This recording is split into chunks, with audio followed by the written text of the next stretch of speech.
A couple of quick housekeeping items. Make sure that your volume is muted so we don't get any interference from other phones and computers. Also, feel free to add your questions in the chat box, and we'll make sure we answer them toward the end of the workshop. Today we are going to be hearing from ANAB and Qualtrax about the top 10 nonconformities for ISO 17025 and how to manage those nonconformities for a more successful audit and manageable workload.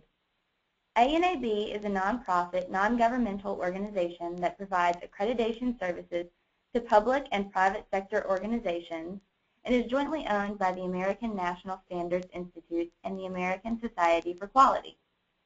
With ANAB, we will hear from Pat Bensavinga. Pat has been with ANAB since 2008 and served as a forensics accreditation manager for both testing and inspection. Her main duties include the operational responsibility for the forensic accreditation program. This includes developing program documentation and technical requirements, reviewing PTs and scope documents from laboratories, as well as maintaining assessors, responding to client requests, and conducting assessments. Our other host, Qualtrax, is a compliance management software that helps ease the burden of compliance for forensic laboratories and other industries. Qualtrax helps companies and organizations with compliance through document management, standards-based auditing, reporting, employee training, and business process automation. With Qualtrax, we have Julianne Poff, who will be speaking for us. Julianne Poff serves Qualtrax in the role of Senior Global Sales Executive. She is responsible for helping the sales department both domestically and expanding Qualtrax internationally. Julianne serves on our internal auditing team and has been a document control administrator at a Fortune 500 manufacturing company. Right now, we're going to let Pat take over and discuss her experience with some of the top 10 nonconformities.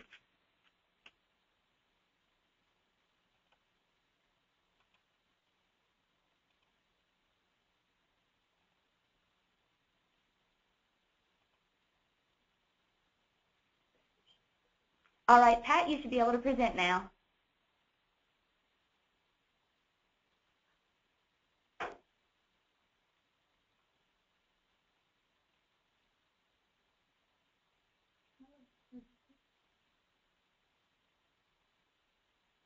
Decade. Are you there, Pat? I'm here. Okay, great. Can you hear me now? Yeah, we can hear you. Oh, I'm sorry. No, you're fine. Hi, everyone. This is Pat Bensavinga with ANAB, and what we're going to be going over a little bit here is our top 10 nonconformities. Every year we kind of track to see if there's any trends with the nonconformities, and we definitely have seen a trend over the last decade. 8 of these top 10 we continuously see, and we provide this routinely for our assessors at our professional development session and part of our training program, just to give the people an idea of kind of the top things that we do see to kind of keep a lookout for. Our number 10 is measurement traceability. Basically the nonconformities were spread out evenly throughout this section, section 5.6.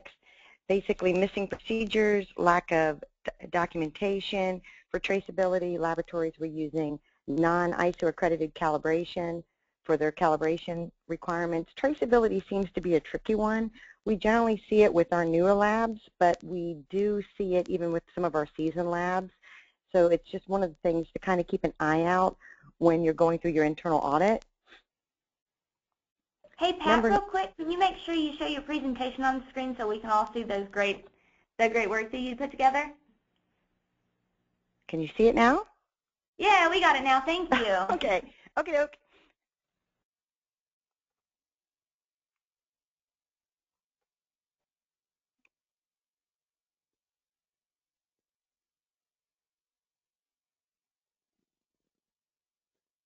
You're seeing number 10, measurement traceability?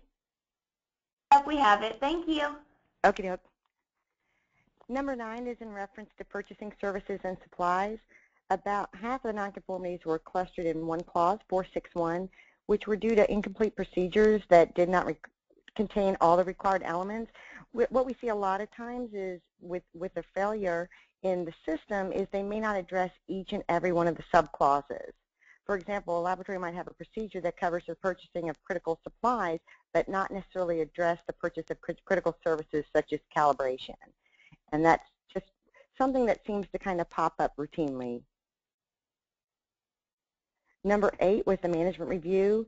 The nonconformities were evenly distributed between 2 of the clauses, either incomplete procedures, lack of predetermined schedules, and failure to basically check actions arising from previous audits. I think a lot of times people forget just how important a management review is. With ANAB, we take ours very seriously. We kind of discuss it at each of our operations meetings quarterly, and we spend a full week actually doing our management review. Even though we're audited to 17011, not 17025, one of our requirements is to perform a management review, and I think it's the best way to necessarily check your system to make sure that you are functioning properly. A lot of ABs that are out there kind of come in and they set up procedures and supplementals to kind of manage laboratories. But the true purpose of ISO is for accrediting bodies to come in and make sure you're managing yourself well. We're not here to dictate what you do, but basically assess you to a set of standards and see if you're in compliance or not. And one of the best ways for you to self-check yourself is with a good, thorough management review. As far as the actions arising, I think a lot of times problems that do come up as a result of your management review aren't necessarily being followed up with to make sure that they are corrected and they are effective. For number 7, with internal audits, again, no predetermined schedule. I think that just kind of tricks up people when they're trying to plan throughout their year, actually getting the right target date. Auditing procedures that don't address all the elements of the management system. With our laboratories, we provide them with an ISO checklist. This is the same exact checklist that we use when we send out assessors to the laboratory. You don't have to use our checklist, although I do encourage labs to use it. It's the same one we're using, and that way you're making sure that you're hitting each and every element of the subclauses. A lot of times with our DNA lab folks, they'll do an FBI QAS audit, and they'll assume that meets the internal audit requirement for ISO. They do need to perform the FBI QAS audit document every year, but it doesn't address ISO. In addition to that, they would have to basically do an internal audit either with our checklist or their own checklist addressing all the elements of ISO. The biggest issue for the remaining subclauses dealt with following up problems that were identified as the internal audit. A lot of times there's issues that come up with their internal audit and they're not necessarily going back to verify that these problems are in fact corrected and that the steps that they put in place are effective, and closing out the corrective actions. Number 6 had to do with personnel. The nonconformities were pretty much evenly distributed between some of the subclauses. Lack of appropriate records for training, educational background, competency testing. We know that the personnel that's found within the laboratories are more than qualified. But I think sometimes what happens is some things fall off. You kind of get off the rails as far as actually tracking it. We know that there's additional training going on, educational requirements, things that are happening, competency testing. All these things are happening, but if they're not being captured when we come to assess, we may not be able to be given basically documentation to show that it happened. We're there to trust, but also verify. So we need to see some documentation where they have been meeting the educational requirements, they are routinely competency tested, and so forth. So it's basically just making sure that you capture that. Number 5 was equipment, and that was pretty much spread out evenly throughout that clause. A lot of times these are found when the assessors actually go out through the laboratories and actually observe the different testing that's going on. Then they have an opportunity to actually look at the equipment, check for out-of-service logs, equipment records, log books. So when they're actually moving through the laboratory, a lot of times after the tour, when they're actually drilling down a bit deeper with the analysts observing their field of testing, is where a lot of these can pop up. Number 4 is control of records, 413. They were clustered primarily within 3 of the subclauses. The laboratory's procedures did not cover all the elements. The laboratory was not following its own procedures. Basically, I think a lot of times what happens is procedures are made and the analysts are going through and basically following them. But over time, what happens is some of the procedures may be adapted, there may be slight changes, and then your procedures would need to be updated. All the analysts may be aware of what's going on, but they're not necessarily following the actual procedures that they need to be. Again, we need to trust and verify and do what you say and say what you do. If you do update a procedure, that's absolutely fine, but make sure it's updated, make sure that you have the proper revision number on it, and that everyone has access and is aware of it, so that everyone's using the latest and greatest that they have. As far as some of the agencies were not following their own procedures for recording data, and corrections to data were not made properly, with numerous instances of obliterations, lack of identification of the person who made the correction, and so forth. Number 3 was dealing with organization and management, 415. The nonconformities were distributed throughout the subclauses, lack of required policies and procedures, did not adequately ensure freedom from undue pressures, and failure to adequately document the responsibilities of positions for their quality manager. Quality manager is your key person. It's one of the person that we require to be there at the time of the audit, making sure that they have key people in place for if they ever end up retiring, quitting, or out of the office, and people need to know who that next point of contact would be that's basically overseeing the entire quality of your laboratory. Number 2, document control, 4.3. This is one of my favorites because this is one that ANAB actually had for our internal audit. We had numerous findings throughout this clause as well. Basically, our problem was revisions identifiers that were either obsolete or completely lacking. We basically had so many documents in so many different places and so many hands in the pot, it was very difficult for us to keep track of what the latest and greatest was, and making sure our laboratories and our assessors had access to it, which is one of the primary reasons that we moved towards Qualtrax. I've been pushing for them for years because it's been slowly growing. It's kind of like a snowball. It usually starts off kind of slow, and over time it can turn into quite a beast, and that's kind of where we were. But document control we've seen for over the last decade throughout our laboratories, and like I said, it's semi-easy to fix, but you've just got to kind of get your hands around it because it's a very slow-going problem, and just keeping track of what is the latest documents that you have, making sure that you've got the right revision numbers on there and that everyone's accessing those. And our number 1 for 2014 was test and calibration methods, 5.4. This was a problem for agencies seeking initial accreditation primarily, lacking procedures or incomplete procedures. Different aspects of validation were not addressed, particularly for DNA testing. There's specific requirements for the DNA QAS regarding validation, and so these types of things we typically see in newer agencies, the ones that are seeking initial, but sometimes they leak over into our mature systems as well.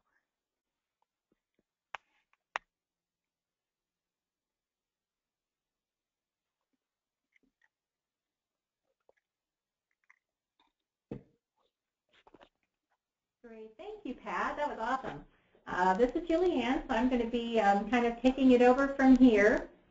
And I think we are back, and hopefully you can hear me and be able to see my screen. Oh, let me show that here.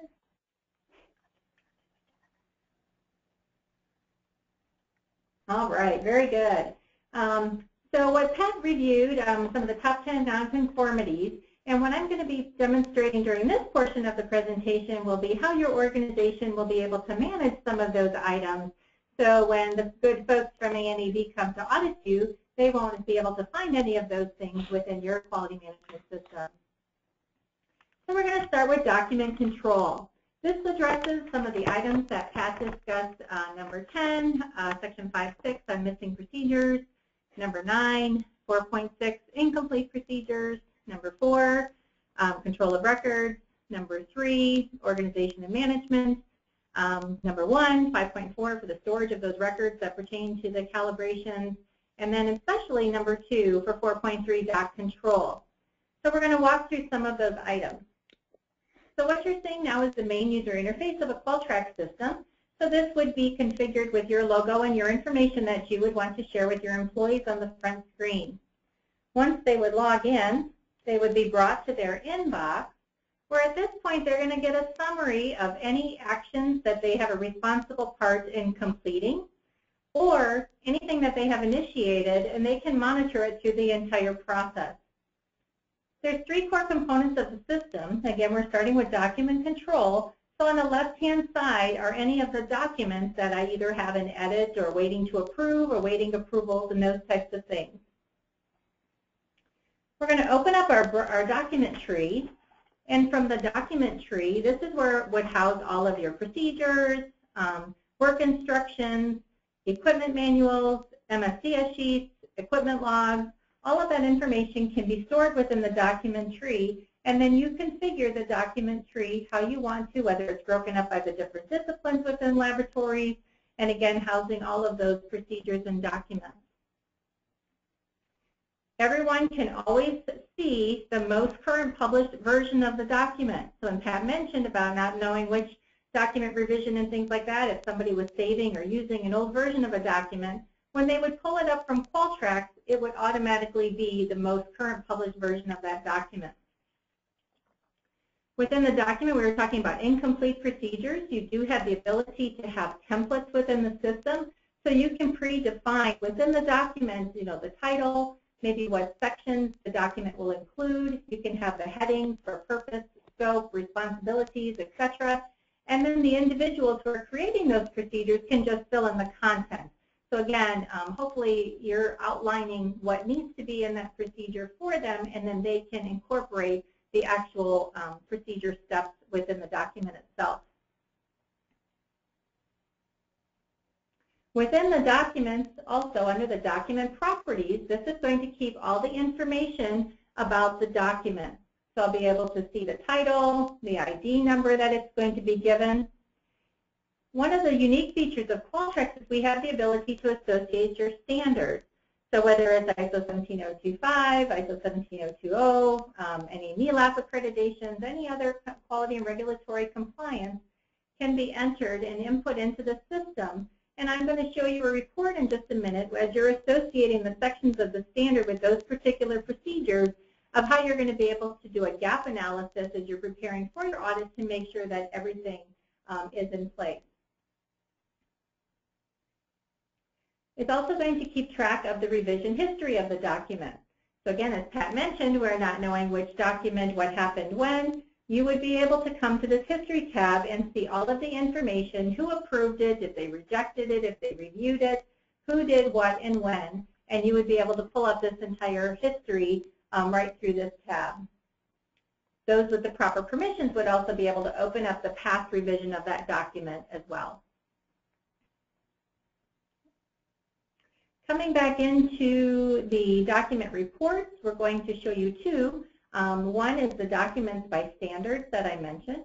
So again, as you're preparing for your audit or as you're going through the audit, once the ANAB auditor is there and they're going through that process, you're able to then either filter it by the particular standard. We'll just go ahead and select them all.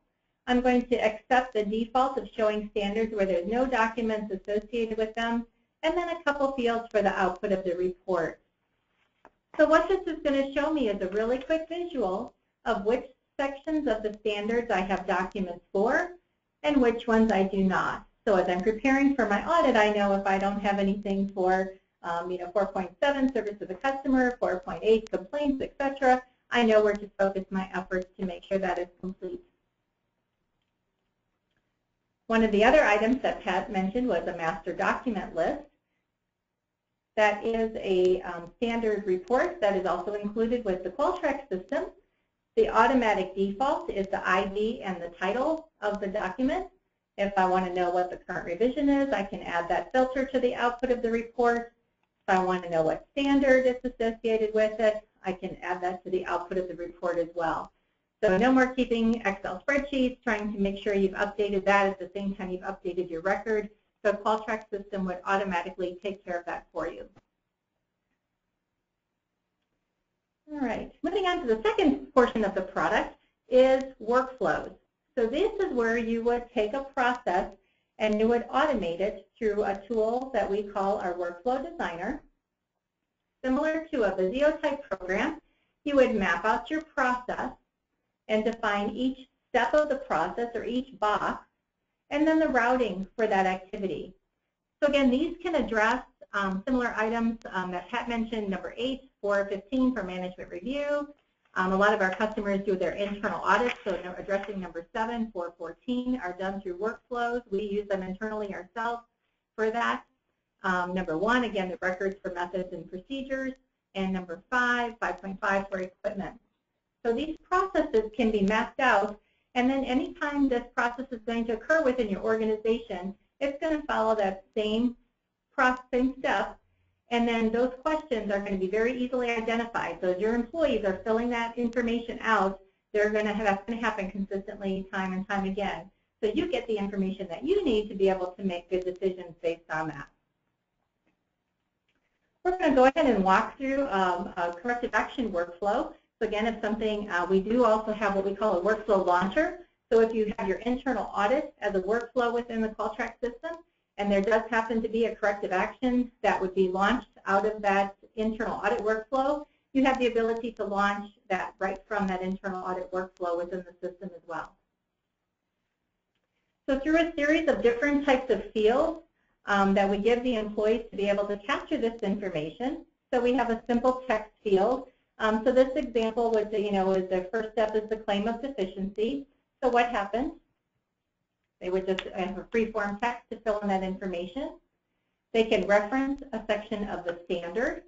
So again, if it's something that has to do with, control of records or improvement, we'll just go ahead and pick corrective action.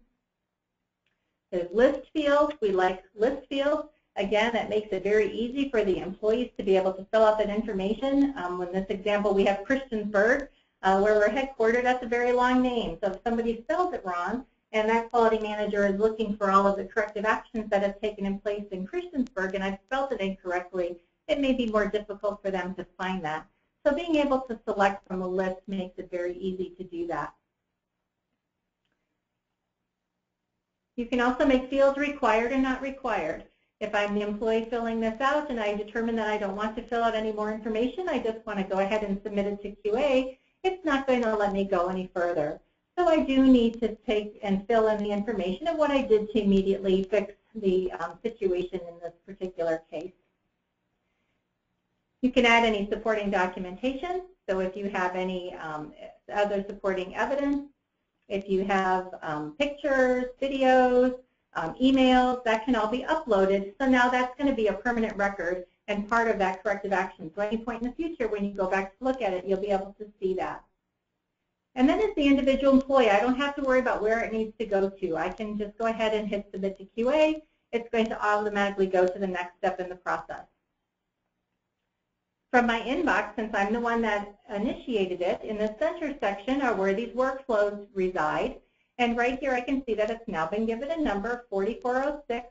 I can see that it was started. I can see that it now needs to be processed by Ethan. So Ethan would log into his Qualtrax system. Log in as Ethan. And it would be there waiting for him in his inbox for him to complete the next step of the process. He can scroll down. He can see any of the information that was completed before him. He can view that attachment that I included, and then he has two choices. He can either pick from a personnel list of who he wants to assign this to, or he can say that a corrective action is not required. So you can have multiple tasks, different items occurring based on those different selections. We'll go ahead and we'll just assign it back to Jacob.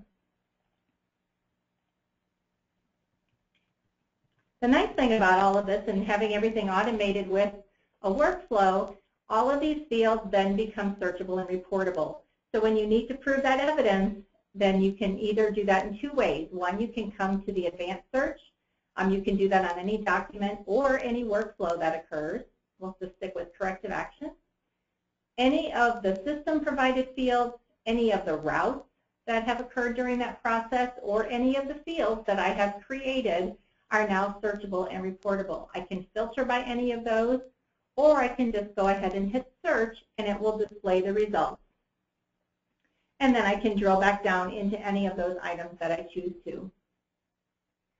You can also schedule a report, and you can configure that report with our report designer from, again, any of those fields How do you want to be able to filter it? How do you want it to be displayed? You can also have these exported to Excel once you get your results for any additional data analysis or sorting. You can also have them scheduled. If you want to have a corrective action report every 2 weeks, then that'll be waiting for you through your email system, and it will also be located in your inbox under the reports section for you to be able to go and view that. And then you can keep that as long as you like, or you can delete it and start it after you've read the report. The third portion of the system is testing and training. So again, to address number 6 on 5.2 personnel, to determine how do you prove that your employees know their job responsibilities, how do you know that they were trained, how do you know that that training was effective. The example we're going to walk through will combine our testing and our training tasks. So in this example, we're going to start with a training task on calibration procedures.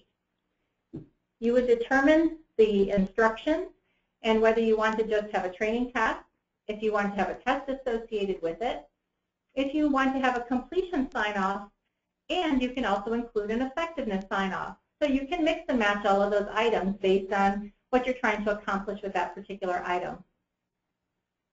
In this case, we're going to read the calibration procedure. So this would be a document that's housed within Qualtrax. They would open up that calibration procedure. They would read that document, and then they could come back in. They would select from the calendar field the date that they were trained. We'll say that I was trained today.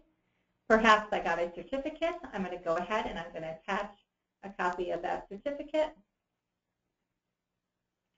And then I can mark that as my training is complete. If I've associated a test, I'm going to be prompted to take that next. So I'm going to go ahead and say yes. The tests are very flexible. They can be true, false, multiple choice questions, where you ask either just have you read and understand the document, or you can actually test on the comprehension of the document. Once they submit the answers, you can have it turned on or turned off where they can see which questions they got correct or incorrect. You determine the passing score. You determine if they can retake the test. So again, it can be very easy. You can make it a little bit more complicated. So it's entirely up to you. So we're going to go ahead and we pass the test. So now that is out of my inbox under my trainings to complete. For the demonstration today, I do have it routing to the same person, which obviously wouldn't happen in real life. But now it's awaiting training completion sign-off. Jacob's supervisor would be notified that Jacob has completed this test. He could open this up from his inbox, see the date and timestamp of when this activity occurred. He could view that certificate. He can see that Jacob took the test and passed, and he did fail one time before passing. At that point, he has two choices. He can either determine that the training was complete or that it was not. We'll go ahead and say that it was complete. Obviously, calibration is critical in a laboratory setting. So maybe I want to have an effectiveness sign-off. So I'm going to have that subject matter expert or that technical lead maybe be notified. And now they're going to go and observe Jacob performing a calibration to make sure that they're doing it correctly. So again, they can see all of that same information. They're going to observe Jacob performing calibration, completed as trained. We'll say that he did well. Again, at any point in the process, we can say that the training was not effective for him to go back and repeat those steps. Now we've gone through that entire process. We did the training task, we did a test, we did a completion sign-off, an effectiveness sign-off, and then obviously you need to be able to report on that, to be able to show the completion of those tasks and the effectiveness of that training. And that can be found through our training matrix. That's one of our system-provided reports. And we can go ahead and run it on different groups of employees within the system. We'll just go ahead and run it on everybody, or particular training, or all the trainings, and then again be able to run that report. So I'll get a high-level overview of has everybody completed everything, yes or no, but then I can always expand that information to be able to get more granular and find out if I need to follow up with individual employees on a certain item.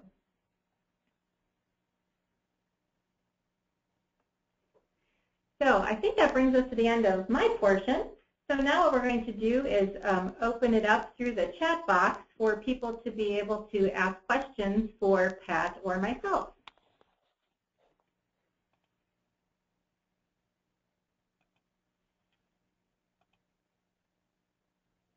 All right, and I think we do have a question that came in here. All right, one of the questions was, I already have a lot of my documents and everything in a shared drive system. How do I get my documents into the system? We do have what we call a mass import tool. So once you would purchase Qualtrax, we work with you and you work with us, one of the services team members, to be able to, once you set up your document tree, we set the folder properties, and then we have a mass import tool to be able to import those documents into those folders within your Qualtrax system. So it's pretty quick and painless. And after that, usually, then there's individual ways to be able to create documents and add additional documents to the system after that.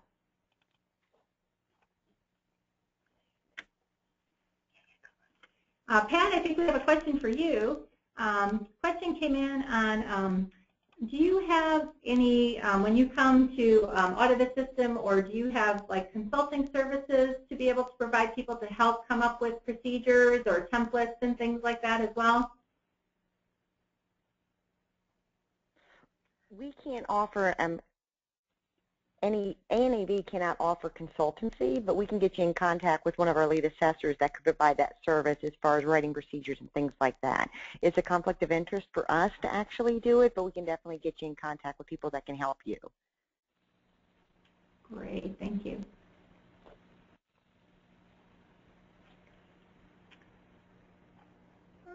Let's see. The other thing, how do I determine who approved the document? Again, that's kind of based on your procedures. So like Pat had mentioned, you know, kind of the do what I say or say what I do. And so as long as your procedures are documented, and then you have the, through the document tree and the properties, you set which individuals within the organization you want to be able to approve that document. And then it gets routed electronically through their email alerts and actions for them to complete that task.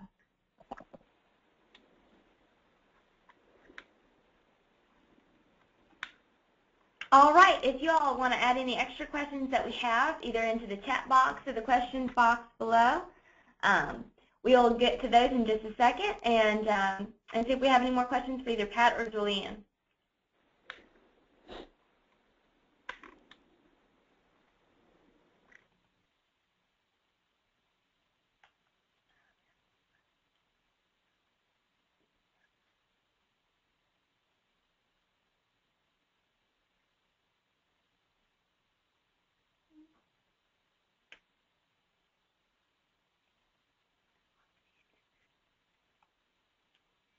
All right. Well, I don't see any more questions. Thank you guys for listening. We really appreciate it. Once we get this finished up, we'll make sure we send out the recording to everyone that attended the webinar. We'll also be posting this online. Thank you so much for taking part of it, and have a great rest of your day.